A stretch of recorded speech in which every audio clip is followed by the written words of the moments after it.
حضرت عمر عبدالعزیز رحمۃ اللہ علیہ کی اہلیہ محترمہ فاطمہ بنت عبد الملک سے حضرت عمر رحمۃ اللہ علیہ کی عبادت کا حال دریافت کیا گیا تو کہنے لگی، اللہ کی قسم وہ لوگوں سے زیادہ نماز روزہ تو نہیں ادا کرتے تھے، لیکن اللہ کی قسم میں نے ان سے بڑھ کر کسی کو اللہ تعالیٰ کے خوف سے کامتے نہیں دیکھا۔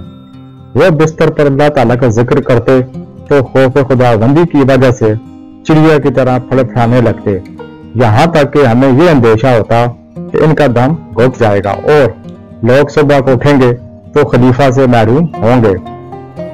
ایک رات عمر بن عبدالعزیز رحمۃ اللہ علیہ سورۃ اللیل پڑھ رہے تھے، جب اس آیت پر پہنچے ترجمہ پس میں نے تم کو ڈرا دیا بھڑکتی ہوئی آگ سے، تو ہچکی بند گئی، دم گھٹ گیا، آگے نہیں پڑھ سکے۔